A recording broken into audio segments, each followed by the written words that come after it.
Hello everyone and welcome to my YouTube channel. My name is Aladdin and this is my first YouTube video. I would like to begin by giving a full disclosure that I have no idea what I am talking about. I am just a homeowner and a DIYer, a do-it-yourselfer who likes to just figure things out and do it on his own. As a homeowner, I've learned that when you call people for things, it will always cost you an arm and a leg, and sometimes it's better to just figure out how to do it on your own. Now, with that being said, the purpose of this video is to teach people what to do and how to change your Xfinity modem and what steps to follow. What I have found that in researching when I was looking for a new modem or researching what modem I should get, in my case, the reason I'm updating is because when I bought my house back in 2016, the modem I went with is a Netgear. I've had it before in a previous home and I'm happy with it. And my cable system is Xfinity.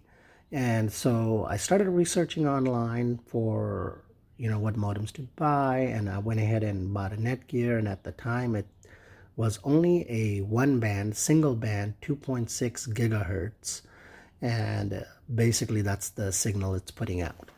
And so for at the time of the purpose, we work from home. We don't really do any video gaming or any of that, anything spectacular, so we didn't really need anything special.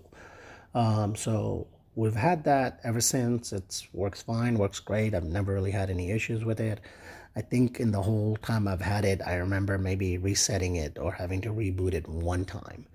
Other than that, so again, I started researching online new modems, and what I found after reading so many reviews and comments in regard to Xfinity is that people, once they switch out their modem, they are having a lot of issues with Xfinity, and it gets very frustrating. Hours spent on the phone and online with Xfinity trying to figure out what's going on. Then I found that a lot of people have to call Netgear and have to deal with them and spend hours on the phone. And so after reading all of that, I went ahead and decided to create this video to make everyone's life easier, because I think I have really gotten to the bottom of what the issue is. So again, in my case, what I'm doing is I'm upgrading my modem. It really doesn't matter whether you're upgrading or switching it out. These are the steps you're gonna have to follow if you are changing your modem for Xfinity for any reason whatsoever. So now, what I'm doing is I am going from a single band Netgear 2.6 gigahertz to a dual band Netgear dual band 2.6 gigahertz and a 5 gigahertz model number C6300 V2.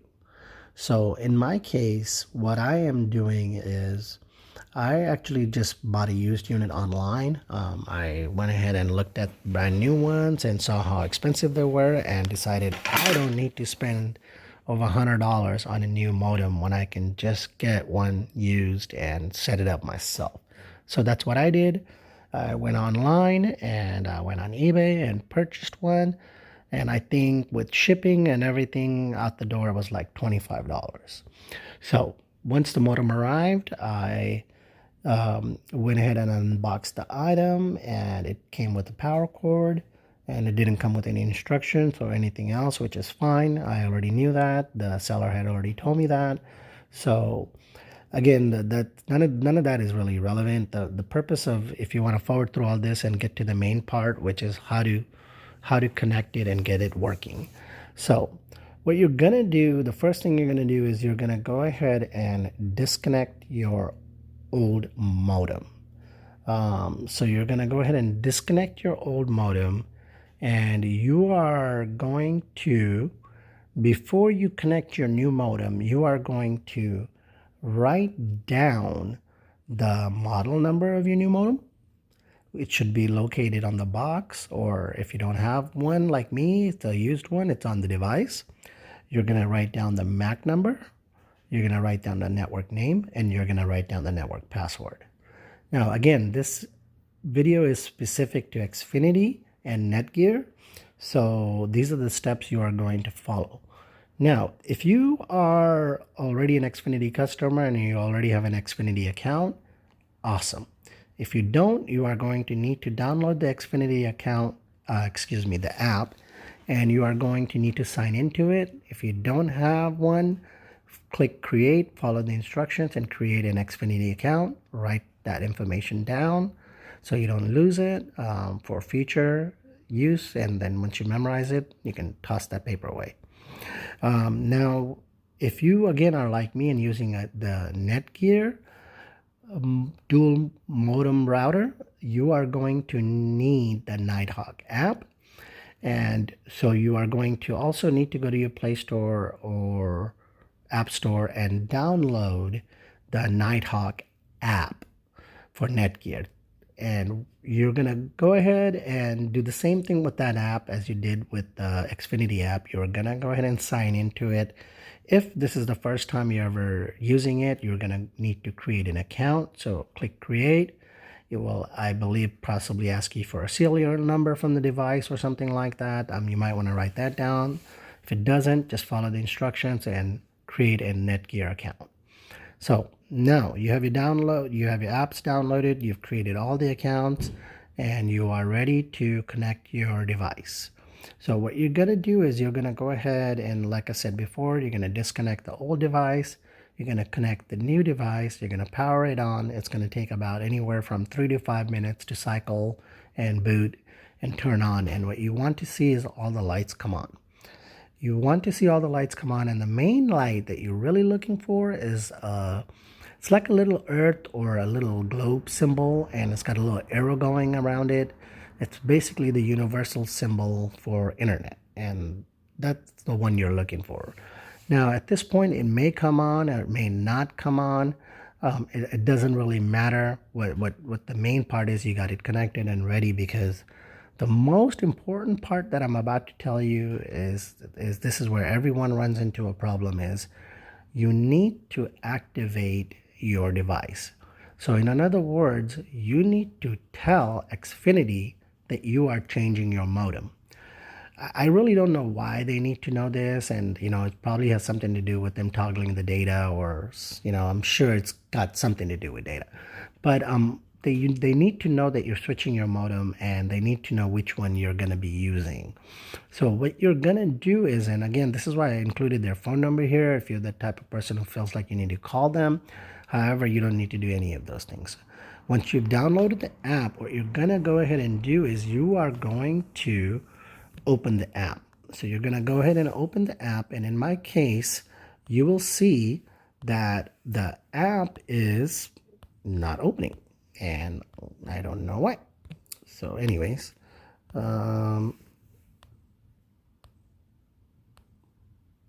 let's see.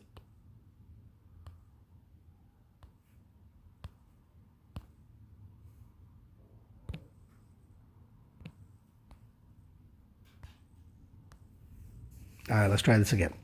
So you're going to go ahead and open the app. So let that load. It's doing a little bit of a delay, because what's going on is that your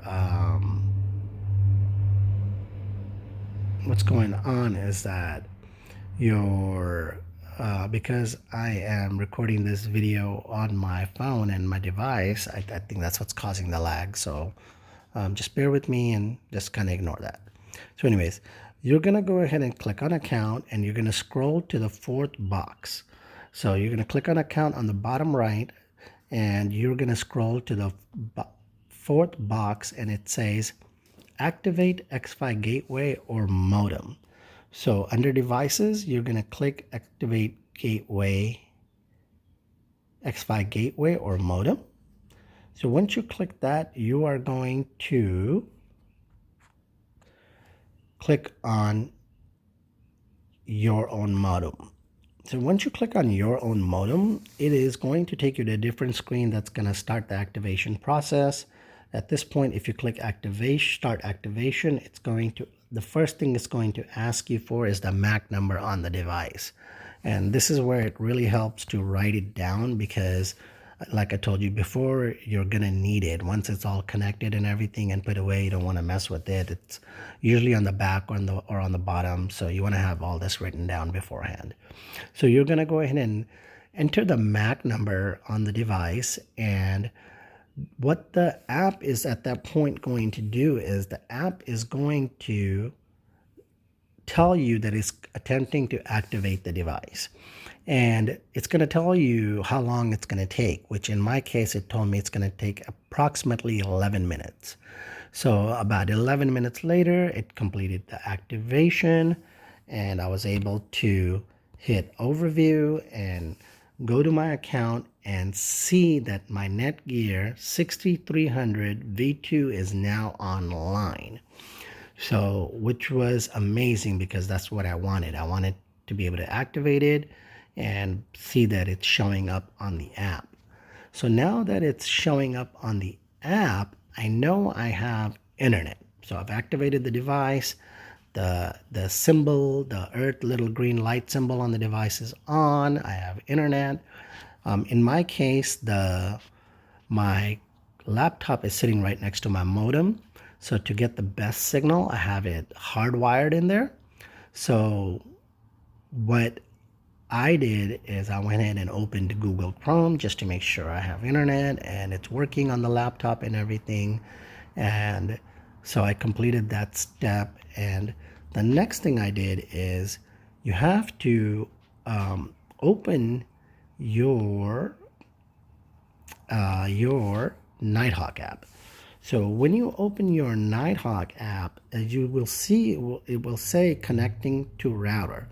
Now, if you're doing this for the first time, you are going to click on a device manager and it's going to ask you, or at the very beginning, if you're doing it for the first time, it's going to ask you on its own to enter the model number of your unit.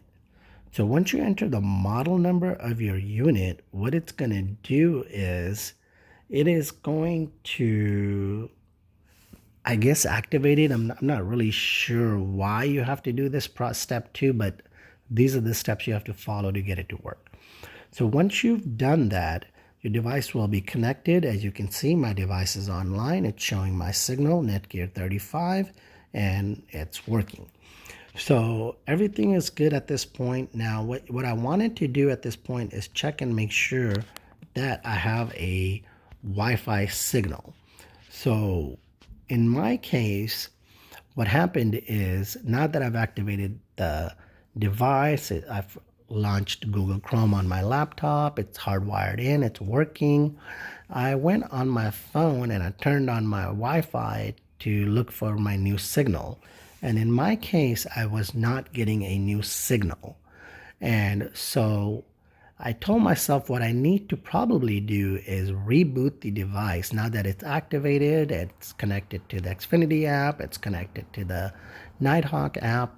I probably need to do a reboot, a refresh for everything kind of starts from scratch. So that's what I did. I went ahead and held the power button down for about 7 seconds. It will go through a power cycle. It will reset and reboot. And again, that will take anywhere from about 3 to 5 minutes. And you want to see all the lights be green, turned on green. So once that was done and completed, I went ahead and opened my Wi-Fi settings on my phone, and I was able to find my new network that was listed on the device and my password, and I was able to go from there and connect to my new Wi-Fi signal. So now, let's say for some reason you want to, you are not happy with the network name and password that was provided. You can go ahead and go back to your Nighthawk app, and under Wi-Fi settings, you will be able to change your network name and password to whatever you want it to be. And after you do that, the new network name and password should start showing up. You should be able to start using it fine with no issues. If you are still having issues after, even if you did change the username and password, I recommend you do another reboot, and that should solve your problems. So again, I think the main problem that people are having is that when they buy the new device or get another device, they think they should be able to just unplug one, plug the other one in, and should be able to start using it no problem. And the issue that you're having is that there are a couple steps in between, which is you have to notify Xfinity that you've changed the modem. And again, you can follow the instructions I've given you and do it yourself on the app, or you can call them with the phone number that I provided here. And then the next thing you need to do is if you're using Netgear, like in my case, you need to download the Nighthawk app and enter the model number and connect it to the app as well. And once you've done all of that, you shouldn't have any more issues using your internet.